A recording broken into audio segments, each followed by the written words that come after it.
Hello, fellow travelers. This is Veronica from Human Design Journey, and we're going through the centers in the body graph in Human Design, starting with the head center, which is a pressure center. The biological correspondence is the pineal gland, and this center is about inspiration and about the pressure to ask questions, the pressure to think. It's mental inspiration that creates the tension that fuels the thought process and perceives the world in a mental level, on a mental level in a unique way. It is where the passenger consciousness resides, hovering above our head. And it is also the deep areas of the deep gray areas of the brain. So we don't know exactly what's going on. And we are still trying to figure out the science. How come we as people think that we have a choice, while every action or every word we say is before that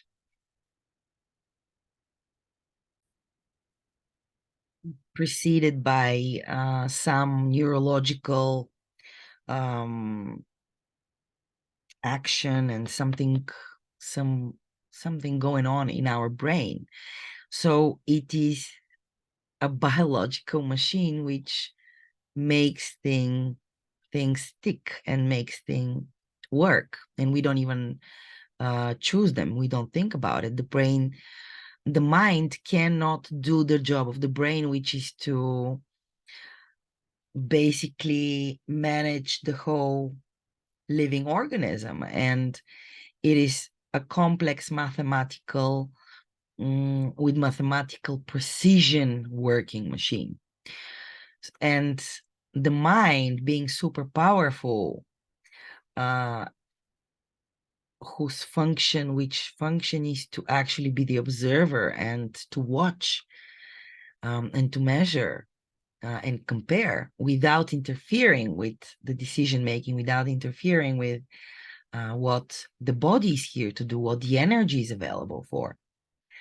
Then it is, when freed from taking decisions, but having its time to really focus on its primary function, then it really gives us the possibility to look beyond the mundane and to look behind the curtain of the universe and the program in which we are, and see what the movie, and our movie, particular movie, is all about, and connect to our our mission, or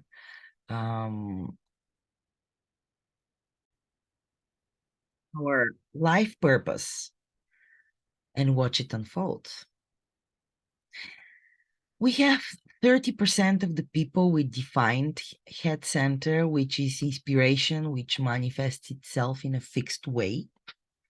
And those people are like connected continuously to the gray areas of the brain, continuously connected to inspiration and to questions, and their own movies going on in their head. The mental strain to find a solution to your own questions, mentally inspiring to other people. So it's a thought process going on nonstop. So here we will have difficulty meditating, for instance, because we cannot stop the thought process. It's the chemistry which is happening there. And what these people, 30% of the people, can do is be either very logical or abstract or individual and creative, looking for the unknown and the mysterious, and very, very inspiring to others. And sometimes these people will be confused and doubtful and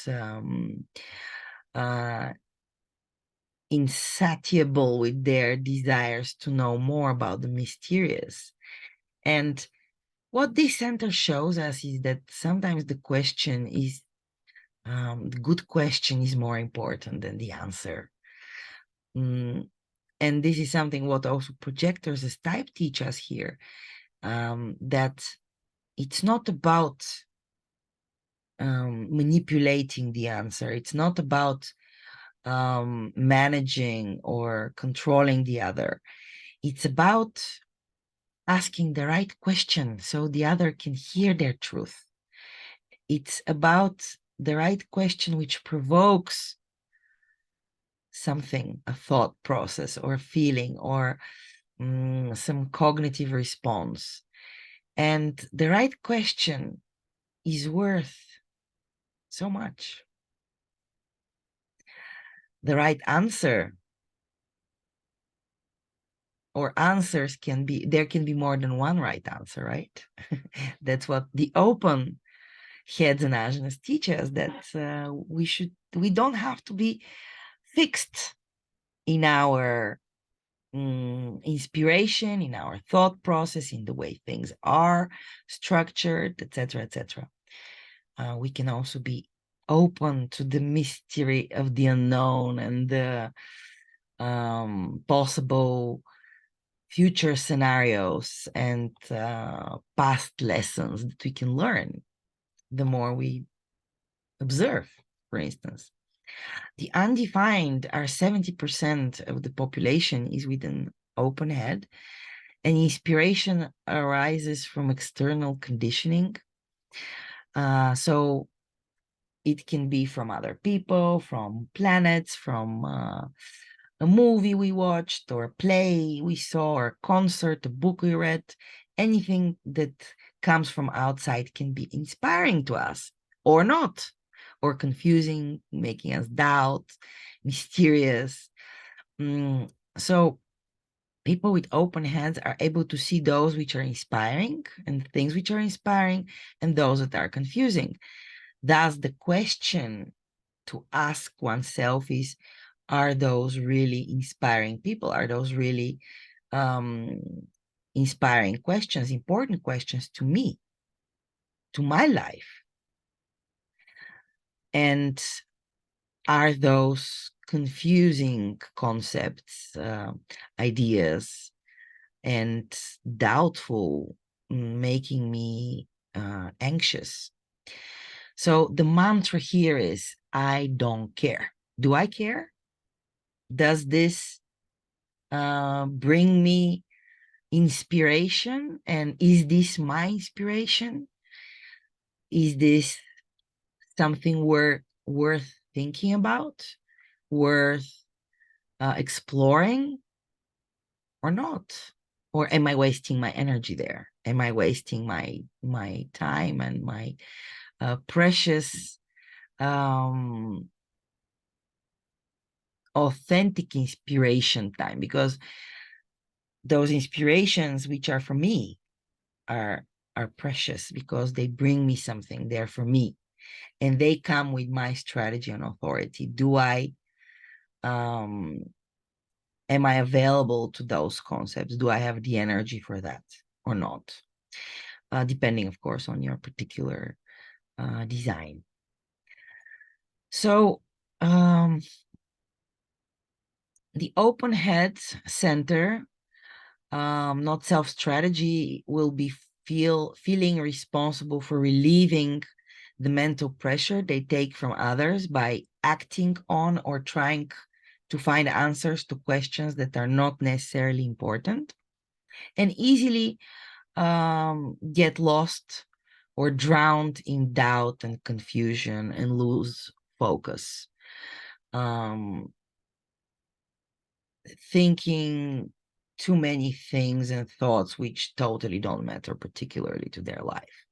The healthy and natural state would be to explore ideas and inspiration from all directions, and not getting identified with them, letting them flow through, and seeing whether there is something for you or not.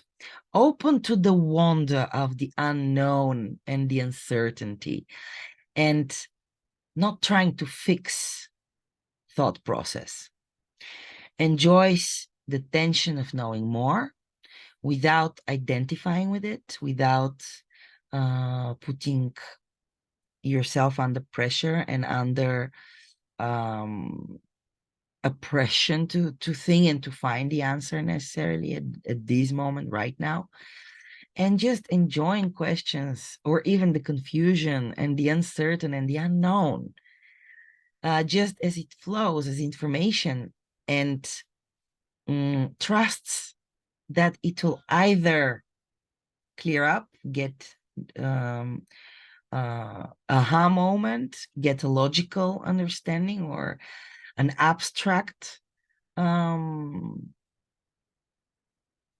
conception, or mystical and esoteric, unknown, and unknowable, and being able to leave the unknowable to the unknowable, because some things we're not meant to know, and it's not possible to know.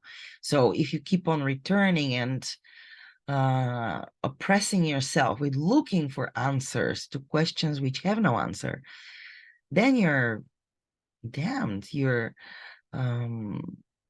lost. You're lost in thought.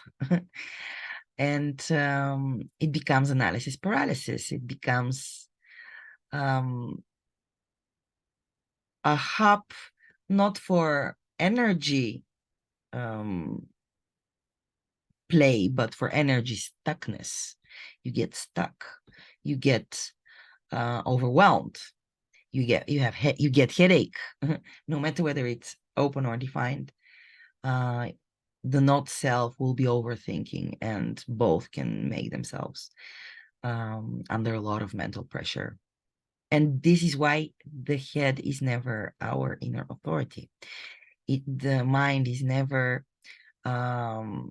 what we can truly trust, because it is not competent to know what is important to think about. Only the strategy and authority can bring us there. It can bring us to the correct things that are inspiring to us and are worth thinking and putting energy there. Not self-state of the defined head is to turn the mental tension against itself, driving it into deep anxiety, self-doubt, or depression even. It tries to resolve the tension through external actions, hasty and inappropriate mental decisions, may be unable to maintain patience, and this is leading to missed opportunity for inspiration at the end.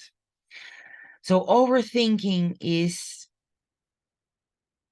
putting yourself under unnecessary pressure of trying to strategically outguess life and outsmart life and figure out what's the next best step for you to take, which instead of mental ease and moving on the least resistant path, makes your own brain and your own mind put themselves on your way as an obstruction, as limiting you and your comfort zone, instead of being open for the miracle of life and the unexpected, because life is a surprise. And our place in life is a byproduct of us authentically living our truth without the interference of the mind strategic patterns which live in our openness, where is the playground of the mind. So the head center is about inspiration, and it's about letting the self-reflected consciousness be without having and making it control the life and the body. It cannot.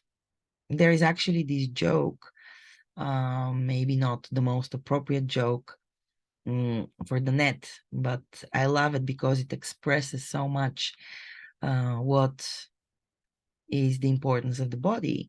The different organs started quarreling between each other and saying, trying to compare and